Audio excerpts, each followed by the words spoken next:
Spoilerin time, ladies and gentlemen. On this show, we spoil shows that Brian Brushwood and I are watching. We will finish up this episode talking about episode 11 of season 7 of The Shield. We'll talk about episode 4 of season 2 of The Leftovers, episode 2 of season 2 of Fargo, and episode 2 of season 1 of Man in the High Castle, which was previewed on Amazon Prime this weekend. But Brian Brushwood, I'm Tom Merritt. Who's this other person? Well, I believe of Holovec.com, it is Tensor Guy Jaime Ruiz. Good to see you, sir. Hello. How are you?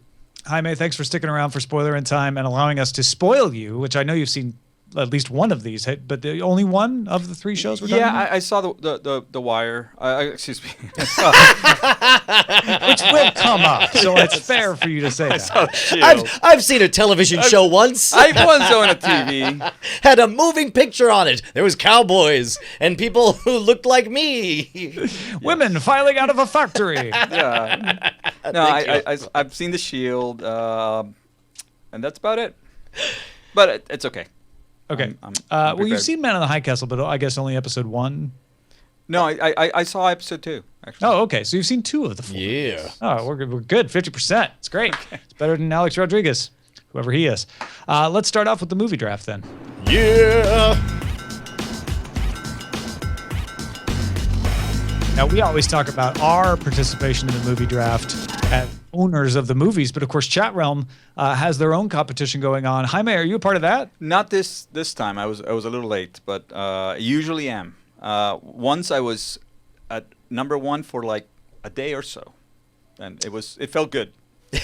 Brian, there is one thing that I wanted out of Gem and the Holograms, and that was for it not to be the worst dollar per dollar spent movie. How'd that work out for you there, Tom? Yeah. That's outrageous, Tom. It's truly horrific. Your performance is terrible, and you should feel bad. No, you know what? I'm number 8. Number 9 is Steve Jobs. Oh, dude, you want to talk about something that crashed and burned? I saw Justin griping about it bitterly out in public, saying that, it turns out that a limited release, blowing all your ad dollars, and then not showing the movie to most of the country for 3 weeks, and then saying, oh, yeah, by the way, it's out everywhere now. Not the best way to make your Oscar bait movie explode. Yeah, I mean, you might win an Oscar. Maybe you'll sell a lot of these on high definition download on iTunes if they allow it in the store, because most of Apple hates it. But it only made $9.8 million now that it's in wide release.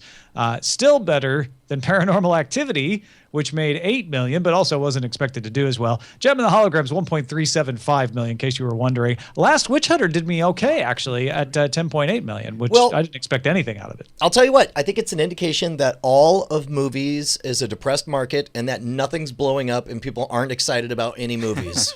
Certainly no sales happened. There was no record-breaking, maybe 8 times pre-sales over any other previous movie. It's ticket a fair sales. point, Brian. Yeah. We only had $19 million spent in across all 3 of the movies.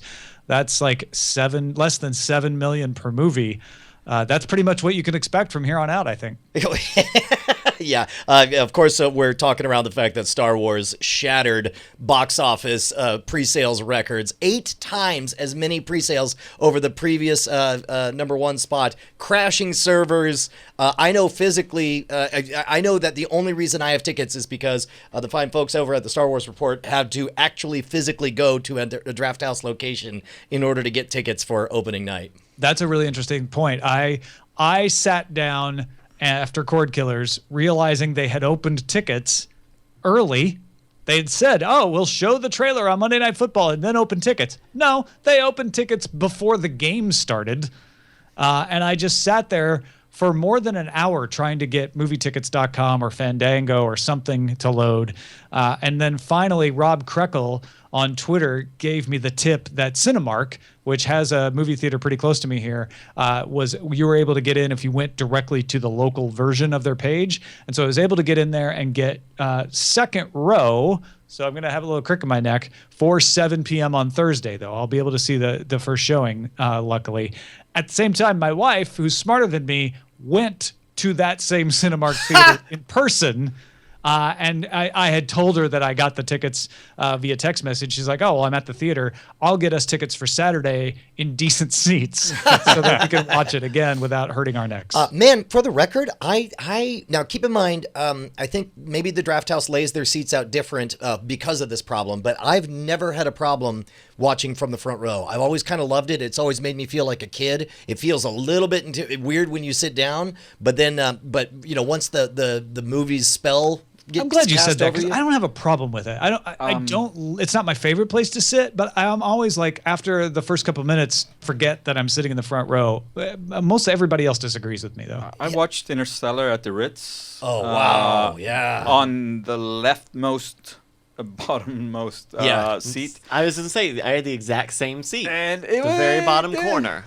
You know, it gave me an interesting perspective on wormholes and whatnot. You enjoyed the tilt shift of experience of watching from a tilted, skewed angle. Well, listen, folks, let's get out of the movie draft. But update you: Malongo is still winning 174 million, 166 million of that, The Martian. Ibit in second place, carried along by Pan and Bridge of Spies with 85 million. I guess Crimson Peak is 22 million of that too. I'm in third place now, 55 million based on my 3 bargain basement buys. And then Justin Robert Young with Steve Jobs at 9 million. So coming out this week, October 30th, Scout's Guide to the Zombie Apocalypse, Brian Ibbott, which I think will do okay for him. I don't think it's going to catch Malango yet. Yeah. I think Malango did the best job. I think it's a real hit because remember when we were looking at everyone's picks, they need to all have wins, and I think Paranormal Activity is a fairly big tank that kind of offsets some of the gains that he had with The Martian. But The Good Dinosaur is going to do great.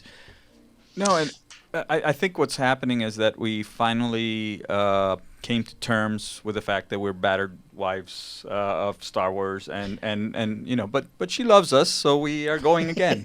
Yep, I agree. She's changed. I mean, she really has. We've got some triage emails from you folks to read. Mike V wrote in and was upset. Well, I don't know. He's kind of upset, disappointed. I don't know how to best characterize it. Basically saying that he felt like we gave short shrift to episode 1 of Fargo because I talked for 40 seconds and then Brian ranted about it. The only thing I'd say to him about that is I didn't love it enough to like argue with Brian about him not liking it. It's also his opinion not liking it. I didn't have much else to say. So there wasn't much else to do. That's why I moved and also, on. For the record, I for some reason I always get pinned on this. Do not mistake my passion and my counterclaiming for disliking it. I liked it. However, I did think that segment was too much and was too over the top. Now, The Walking Dead, on the other hand, we have avowedly been talking about without Brian watching it. And he was like, well, that's kind of disappointing because then Tom holds back and he doesn't talk about certain things. He just tells Brian to watch it. He says, guys, these shows don't belong on Spoilerin Time if you're not going to discuss the episodes. Move them to what we're watching. Maybe I'm just spoiled, no pun intended, from the Game of Thrones discussions where each scene is talked about and analyzed. I usually look forward to hearing both of you talk about shows that I'm currently watching, but listening to this was a waste of time. Maybe you're trying to squeeze too many shows into Spoilerin Time. Well, certainly, like we're not going to talk about The Walking Dead for that exact reason because I do agree. If here's what I heard. Let's yes and this. What I'm hearing is we are at our best when we are discussing something that we're passionate about and that we have interesting takes and we both invested time to think about. And if Spoilerin Time is to be the best it can be, we should endeavor to make that the case as often as possible. Yeah, and I don't disagree with them. I actually sometimes miss the days where Spoilerin Time was one show, Brian and I talking about it. That said, I don't mind the fact that I've been doing the Shield experiment. It's fun, and it gives us a little something else to talk about every time. But I don't know, Brian. I don't feel like we have to do more than 2 shows. I also don't feel like we should put down a line that says we won't do more than 2. I think if we're passionate about it, like you say, we should do them. Well, I guess the only thing I would maybe say is I've always felt like we don't have our best conversations when both of us haven't watched something. Yeah. So maybe that should be a hard and fast rule. Well, no, is like, I look, don't even know about that. Here's what I think happened. Is, I do. I really think that should be the case. Okay, that's fine. I mean, although if you and the guest have watched it and you're both passionate about it, I think there'd be really Okay. good Yeah. No, that's sparks fair. flying. At least there have to be two people who have watched. That's fine. Oh shoot, what was I gonna say?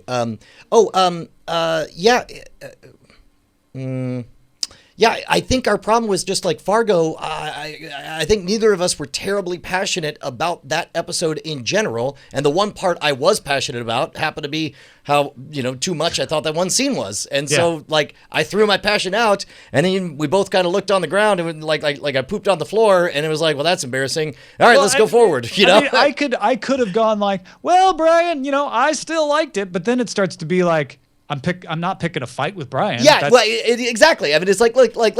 Brian said what he wanted to say. I'm gonna save my battle for something more interesting, and I think that's perfectly fine. So, all right, let's fight. Let's spoil. Sure. A Man in the High Castle, episode 2 of season 1, which was different, I felt, than episode 1 in a lot of ways. We had a lot more character introspection. We had a lot less introducing you to the world already. And definitely, not to get too book spoilery, but is diverging from the book in many very interesting and very good ways. Yeah.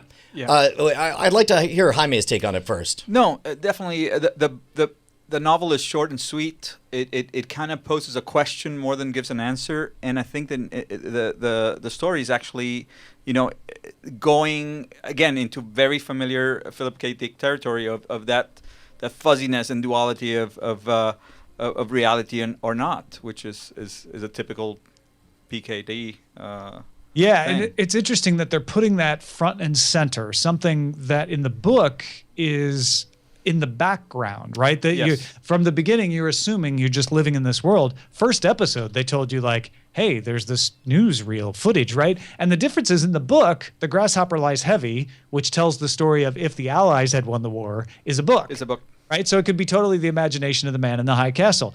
These newsreels, which I think is so clever to be like, hey, it's video, so let's make the book into video, suddenly are like, well, are they faked? Are they real? How could they be real? Like, and there was even that moment where they were chit-chatting about it, where it's like, they say Goebbels was, his propagandists couldn't match the quality if it is fake, right. I don't know. There's an aura of mystique around this artifact, and what's great is that the mysterious artifact is the most mundane thing in our actual world. But think about it. Like, if we got the reverse of what appears to be, alternate history, I mean, it would be called The Man in the High Castle and we would be watching it. And there's a couple of interesting points off of that. One is you also have a reflection on the character of the truck driver, who is someone who you think was a freedom fighter, but then he's a Nazi. But now he's a Nazi and he's talking to the Nazis. But are the Nazis bad? Is the Nazi that he's talking to bad? But then the Nazi shoots a bunch of protesters, so maybe he is bad. But he doesn't seem to be sicking. Like, you just don't know which side of what faction this guy is really on. And when he should have just busted the woman in the diner, he's playing it soft. He's playing it casual. So like the broader, like, is this the real or not? We're like, is this guy, which side is this guy really on? Which side is he playing on?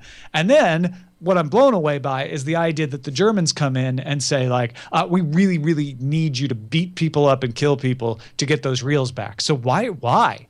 It's not just about undermining, the confidence of the populace. There's something more to these reels that they feel like could threaten the existence of the Reich. Yeah, there's I think you made a really good observation when you mentioned that this is a much more introspective episode. The first episode was very much focused on the world, and I felt like the world itself was the star of the show, and everyone else merely players. But in this case, by suddenly turning the camera and making me focus on the characters, I realized, and part of it's an artifact of it's been months and months since I watched the first episode, that I was like, who was this guy? Why was he in jail? What was the twist last time? So I almost, if the entire season was released right now, I would go back and watch the first one and then go straight through. And I think everything would have been much more smooth over for me. But because it was just one episode, I'm not going to go watch the first one just going into this. And so as a result, I was kind of adrift where I was like, because there's so many little things that I couldn't remember because it didn't flow straight through. So I guess, I don't know, maybe next month I'll watch the first two again straight through, or I don't know what I'll do. It does feel that the Man in High Castle originally felt a little bit like alternative history fiction, and the bit of the grasshopper was like a little bit of science fiction or fantasy. This feels square in sci-fi territory, square in fantasy territory, and I think that it is exciting, and it's almost made for people who read it and want more of it, and I'm all in. I feel like it's the same thing as Do Androids Dream of Electric Sheep and Blade Runner. They just didn't change the name in this case, but Do Androids Dream of Electric Sheep is very much about psychological introspection and the meaning of existence and who am I, and Blade Runner is a sci-fi film. Yes, it's a film noir. Future noir cop story, and there's nothing of the one of the most interesting parts of Android's Dream of Electric Sheep is where he goes to his police station, and it's not his police station. It's a completely different place, and I feel that is happening in Man in High Castle all the time. There's like a an offness about it, which is what you feel. It's and you. It's on purpose, I think. You had mentioned kind of a strangeness, or I guess you were talking about Justified, but you brought up the Dark Tower where it feels like echoes of other worlds and so on. And you know what I love about the Rocky Mountain states, that neutral zone that they're in, is how well they've done. How essentially Colorado and Wyoming would have been Cuba. Like this is a world that froze in the 50s, or the late 40s probably. Right, because they're isolated. And hasn't moved on since. Yeah. Interesting. No, I think it's a great world, and I think people will enjoy it. All right, another great world is Fargo, North Dakota, but that doesn't matter to the movie or the television show Fargo, because this is about murder. While the names have been changed to protect the innocent, everything else has been told exactly as it happened. Do you believe that, Brian? I'm starting to suspect maybe it's not true. Maybe I'm starting to think it wasn't true when the Coen brothers said it in the first movie 20 years ago. Man. Spoiler alert. I liked the second episode so much more than the first. Wait a minute. Hold on. Settle down. Oh, you liked it? Yeah. No, I liked it much better. I thought that I think the first, for reasons we talked about before, and also the change of the world, the new cast of characters, it just felt like, oh man, I kind of really was hungry for last season's answers, because of course it ends with interesting characters, for last season, and it'll be a while till we hear what happens next. But I think getting over that hump made it to where I like the dilemma, and it's a strange dilemma. In that, Fat Matt Damon has to deal with, this body, and really, like, his only crime. I mean, it turns out it's agonizing to see him digging himself into a guilt pit, and to see himself causing trouble when, in fact, like at this point, pretty much early on, like if he had just called the cops, their job would have been a lot easier. And they'd be like, yeah, you kind of ran over a criminal murderer. You're kind of a hero. Thanks, lady. Enjoy some probation for a year and your free time. And to see and to know that we're only going to stray farther and farther away from that moment when that aspect of the story could have been all right. But meanwhile, we also have the coming war, the three-way war for turf that's coming up. I'm falling in love with the grandmother character. I'm getting into it. It's what I still like about it, and I mentioned this last week, was the perspective shift, right? So instead of the unforgivable character who kills his wife and then is trying to figure out how to hide it from the cops, you have, as you mentioned, what at the very beginning would have been a perfectly forgivable, like, well, you didn't see him coming, he ran out in front of you, he was a criminal, you know, we're not going to be too mad at you about it, especially in that day and age, right? Is now become something, it gets more unforgivable as time goes on, and yet there's still the same tension of trying to hide the crime and clean up. And now it's shared between a couple that the first episode made pretty clear is not entirely in happy married land. They're not the strongest unit, I would say. Yeah, exactly. And now you've added an incredible stress of covering a murder, which certainly will bring them together for a moment. But how long is that going to last before it starts tearing them back apart? And then you have, you know, Ted Danson having that beautiful moment with the Billy Bob Thornton character of this, I guess, which is Mike. Is that his name? Yeah. Mike, dude, he's the star of the show right now. Like I cannot get enough of that character. I love his two. It's become this chess game of like, how are they going to make the twins not speak this time? And when they ask the shoe size, they both give the middle finger, and he's like, oh, I guess they're an 11 because 2 doesn't make sense. I'm enjoying that. I hope they hold on to that forever and that they never ever speak. Well, and also one of the beauties of Billy Bob Thornton's villain in season 1 was his matter of factness. Like, he didn't yell at you, he didn't push you, he just told you in the coldest, most dreadful terms the horrible things that were gonna happen. Yeah, and that was great. Mike Milligan is now doing it with like, I'm gonna be cheerful, everything's gonna be great, until it's not. Then you're not going to like it. Well, and again, we haven't seen any snap moments. We haven't had, I mean, we've had an incompetent lower tier criminal bungle an intimidation and accidentally do a mass murder and then an accidental hit and run. Like, I know theoretically, Michael Hogan's family is their criminal syndicate or whatever.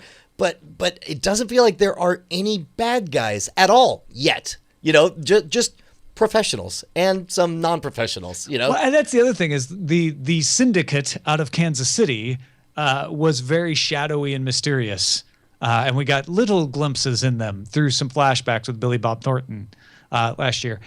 This year, we're getting a full-on introduction to them in a board meeting, and from the beginning, and they're so much more evil somehow because they're so cold and calculating about it. Well, they're matter of fact about it. They're all like, look, I'm sorry, guys. We got shareholders, we have investors that we got to repay. We're gonna have to do some killing. There's gonna be a little bit of war.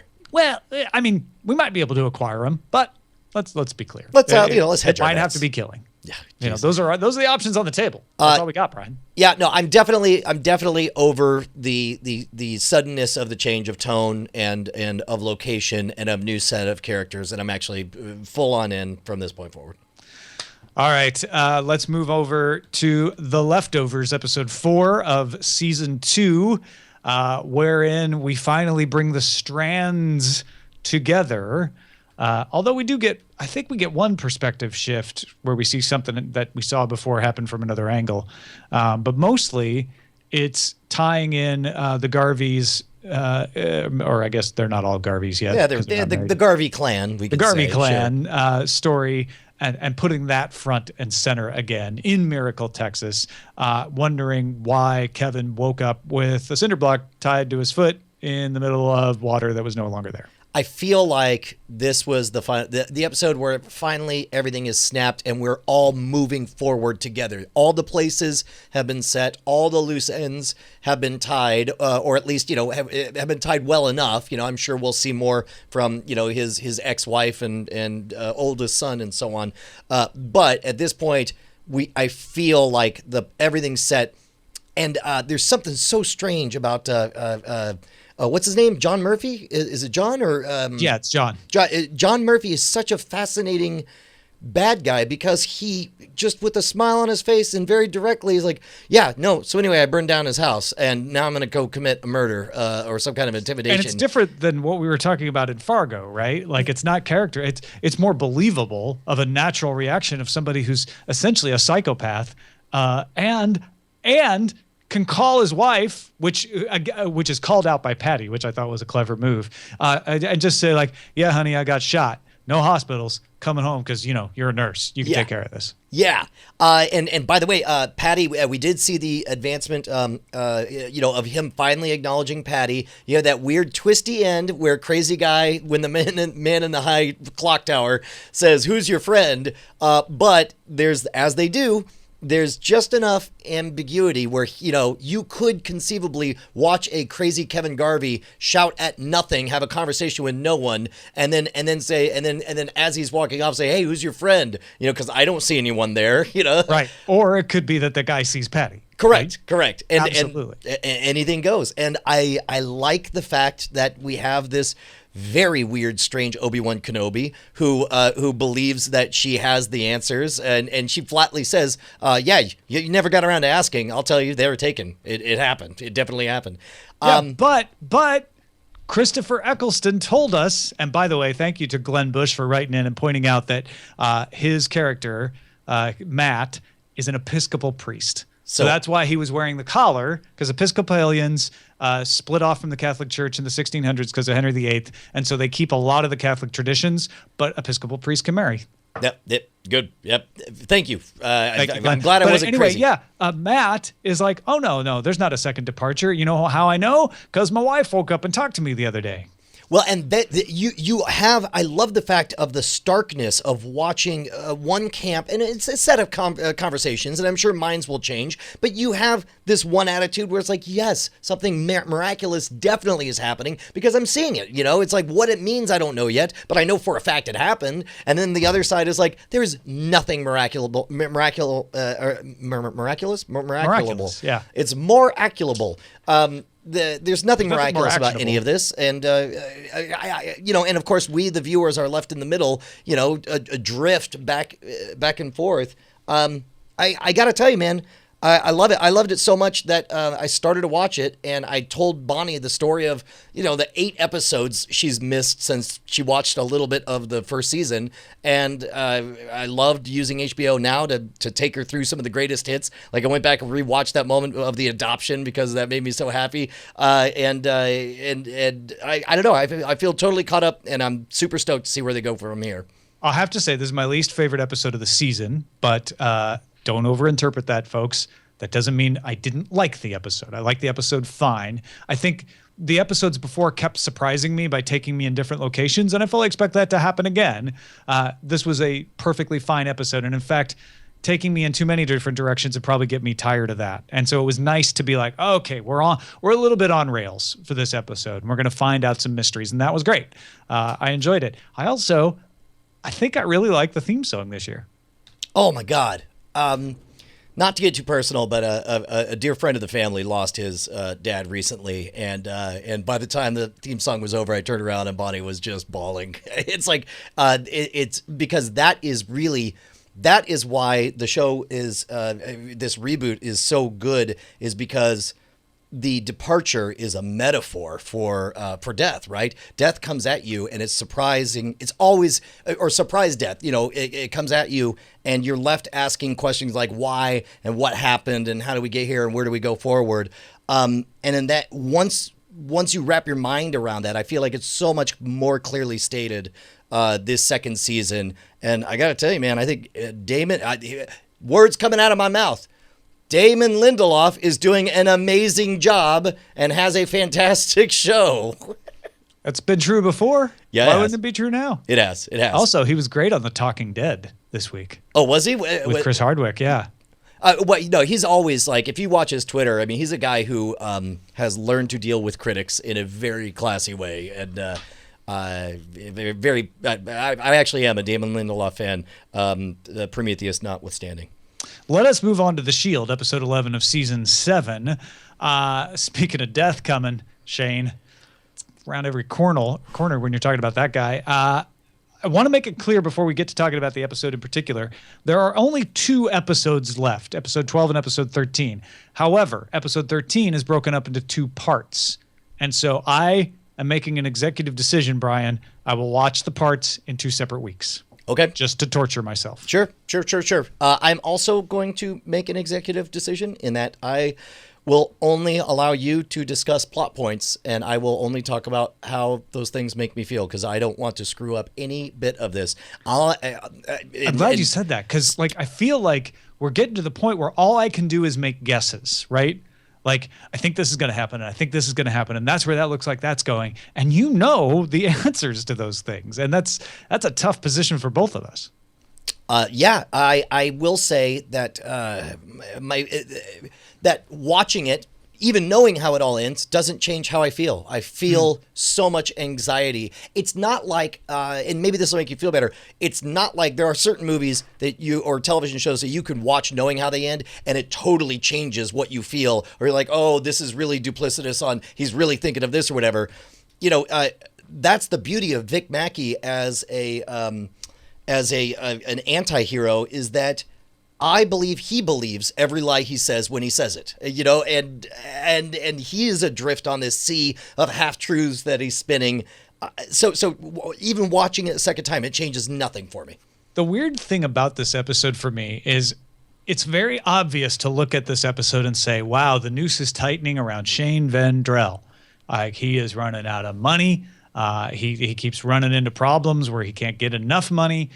He only gets a couple $1,000s when he even like goes to the part of risking being seen by employees who know Mara and making her come in. Like, how many mistakes are you making? You're just blowing it right and left here. And how can you possibly get out of this? And yet the exact same thing is true of Vic Mackey. Only Vic Mackey does it with style, right? Yeah, he does it with style. And he doesn't have to hide while he does it, right? He's not on the run. But the most heartbreaking scene is where he goes to Corinne's house and talks to her about the money, and he sees his daughter. And it just makes it just a layer of frosting on top to know that's actually Michael Chiklis's daughter. And she's like, "Hey, Dad, I'm turning it around. I'm working hard. Look at my report card." And it's like, "Oh, yeah. Your dad's not. He's not turning it around." Yeah. And this is going to be a problem for you in a couple of episodes, honey. Man, we are so close. We are so close. And again, just like with the leftovers, we were able to tie up a bunch of threads. Like, at this point, there's really only two questions that we have. What happens to Vic? What happens to Shane, right? At this point, like, well, and what happens to Ronnie, I guess, too. Yeah. But yeah, sure.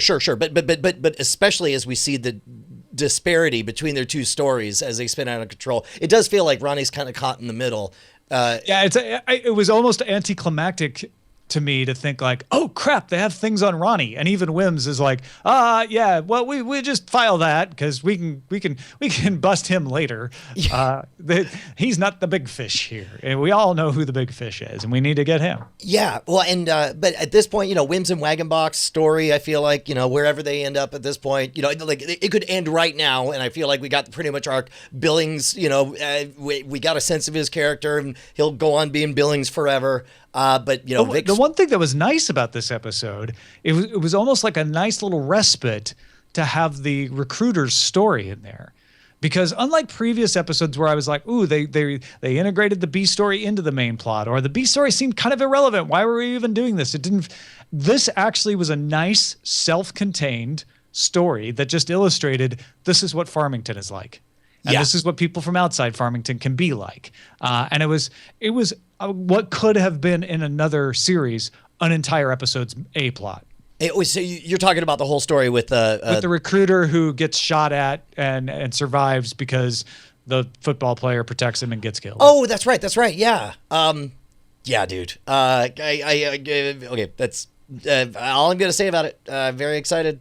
Jaime, can you even remember where we are? Tread carefully, for you tread on his dreams. I know Shane is not Vic. Wait. So that's not a reveal at the end? This was Fight Club the whole time? Nope. Not the same guy. Crap. Spoilers. That was my theory. No, it's tough. And next week will be literally the penultimate episode, even though I'm going to watch them in 3 more parts. It's good stuff. As I mentioned on Cordkillers, one of my favorite parts of this episode was Vic just like, well, Dave. Yeah, And I was like, wait- why did anybody ever call him Dave Yeah, before? well, That's and hilarious. plus also it's like there's a certain kind of I don't know, like a professional courtesy of you might use nicknames or whatever on a professional level, but as if to underscore the fact that I don't work for you, I'm out of your story. It's it did feel like this kind of flip off moment. Well, that is it for Spoilerin time. I hope you folks feel well and truly spoiled, because we do. Yeah, we're rotten meat all up in this. Yeah, I've been left out for weeks.